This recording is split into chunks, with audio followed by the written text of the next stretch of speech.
Ancient people have held a widespread belief that the history of humanity and each soul's journey is recorded, be it in a celestial book, a tablet, or a library. In Christianity and Judaism, for instance, the Book of Life is the place in which God records the name of every person who is created. In the Bible's Psalm 139, Jewish King David speaks about how God has written all the details of his life before he lived it. Your eyes saw my substance, being yet unformed, and in your book they were all written, the days fashioned for me, when as yet there were none of them. And the Gospel of Luke says, but rejoice that your names are recorded in the Book of Life. In modern times, the Book of Life has been referred to as the Acacia Record. So what is Acacia? The Sanskrit word Acacia can be translated as cosmic sky, ether, or void. It is the subtlest element created in the astral world and the essence of all things in the material world. In Hinduism, Acacia is one of the 5 elements, with the other 4 being earth, water, fire, and air. The 19th century Indian spiritual leader Swami Vivekananda defined it as follows. Akasha is the omnipresent, all-penetrating existence. Everything that has form, everything that is the result of combination, is evolved out of this Akasha. It is the Akasha that becomes the air, that becomes the liquids, that becomes the solids. It is the Akasha that becomes the sun, the earth, the moon, the stars, the comets. It is the Akasha that becomes the human body, the animal body, the plants, every form that we see, everything that can be sensed, everything that exists. At the beginning of creation, there is only this Akasha. At the end of the cycle, the solids, the liquids, and the gases all melt into the Akasha again. And the next creation similarly proceeds out of this Akasha. During a lecture at the United Nations headquarters in New York, USA, Supreme Master Ching Hai explained that the Akashic Record is a kind of library which is situated in the causal world, or second world, beyond our physical realm. Like a real library, those who know the way can access the Akashic Library. All of you who practice yogas or some kind of meditation would understand Akashic Record, which is a kind of library, like the one we have next door in the UN, with all kinds of languages in it. You see Arabic, Russian, Chinese, English, and French, German, everything in your library next door, all kinds of languages. And should you have the ability to read all these languages, you know what's going on in that country. So similarly, the one who has access to the second level, he would understand. He can interpret a pattern of a person very clearly, the way you see your own biography. And we know many things that we could not name. And every so-called miracles would happen to us, whether we want it or not. Because our intellect just open and just know how to contact the higher source of healing, of arranging, so that our life would become smoother, and better. In the 19th century, the early members of the Theosophical Society, Helena Blavatsky and Charles W. Leadbeater, accessed the Akashic Record to find deeper levels of metaphysical wisdom and knowledge. They were thus able to write many books on universal spiritual laws, the chakras and auras, the history of past civilizations, and the development of the soul. The internationally revered Helena Blavatsky described the process of how she accessed the Akashic Record as follows.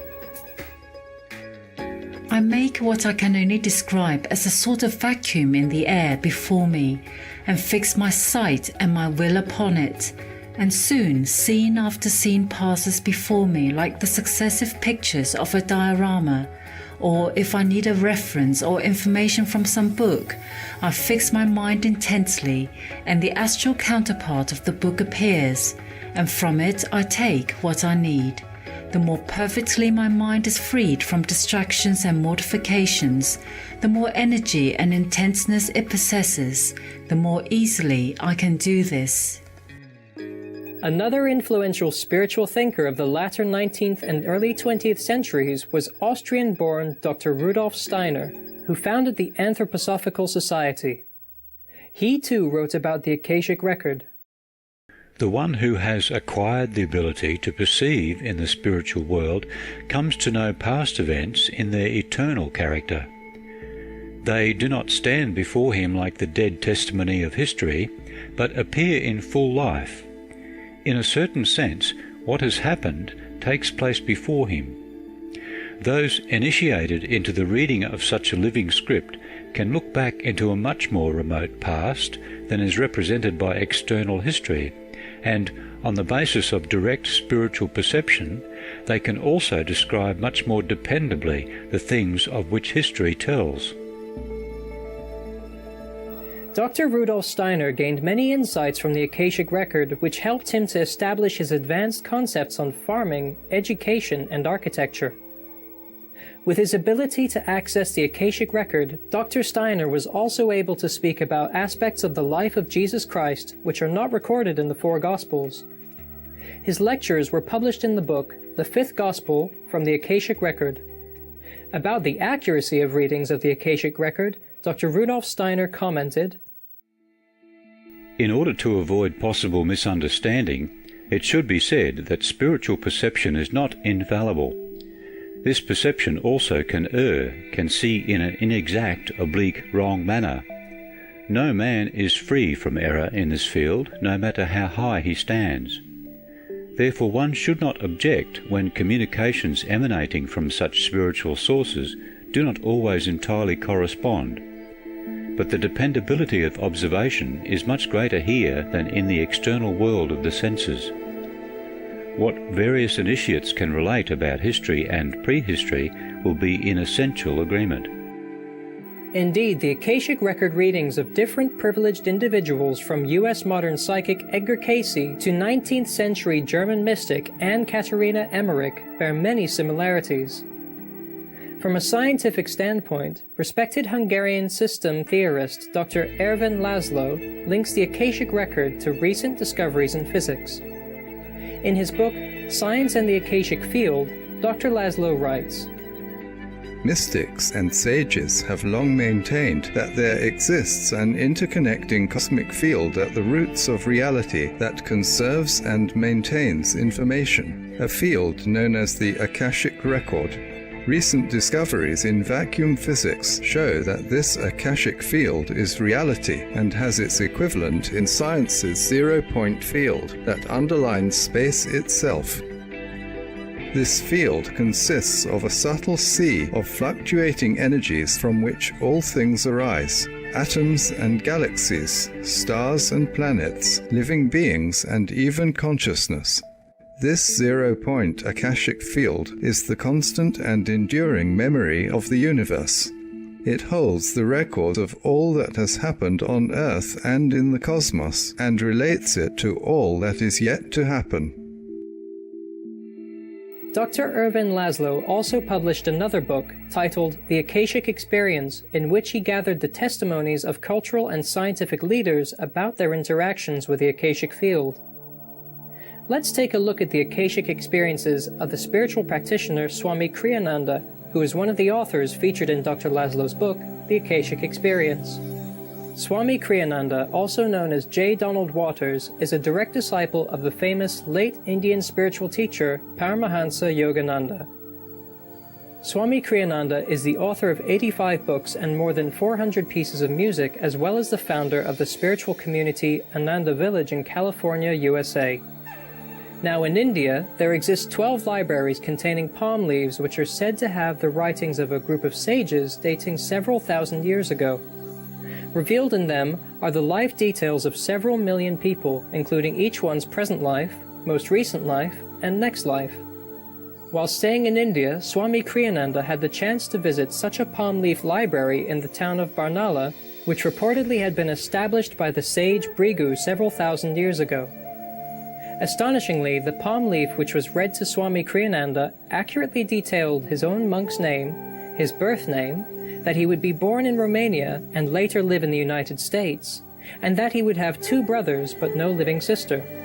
The palm leaf also contained information about his last life as well as of the consequences of his good and bad karma which he was about to reap in this lifetime. For Swami Kriyananda, as well as for many other people who have had readings from the palm leaves, all of the predictions detailed with them came true. His ability to access the Akashic field also enabled Swami Kriyananda to learn numerous languages and compose music and songs, even in languages he did not understand. He wrote, "I found that I could also tune into a country and instantly receive a melody that was suited to that essential consciousness of that country." Swami Yogananda revealed several of his former incarnations to Swami Kriyananda, among others that he had been Arjuna, the devoted friend of Lord Krishna. In his book, Conversations with Yogananda, Swami Kriyananda writes that Yogananda also stated that he had been an English king and that Kriyananda had been his son in that lifetime. Furthermore, Yogananda revealed the former incarnations of several famous historic personalities, such as military leaders. Among other lessons, this helps to illustrate the human tendency to adopt similar roles or occupations, life after life. Supreme Master Ching Hai spoke about this phenomenon during her 1992 lecture at the United Nations headquarters in the United States. Where do the past karma come from? Past life Past life. remembrances. Yes, you can read the past life record, that's for sure. And the past life records, as I told you, came from the Akashic record. And how do these past life experiences related to the present karma? We can say that these are the experiences we have learned in order to cope with this present lifetime. What you assimilate in the past, you will bring into practice at this present lifetime. And similarly, too many unpleasant experiences in the past would make you feel frightened when you see some symbol that is very much similar to the past life. If last life you have already studied and researched deep into some scientific field, this life you will find yourself still very interested. Thank you, good-hearted viewers, for your company today on a journey through aesthetic realms. May our consciousness rise and understanding grow about our fascinating spiritual universe.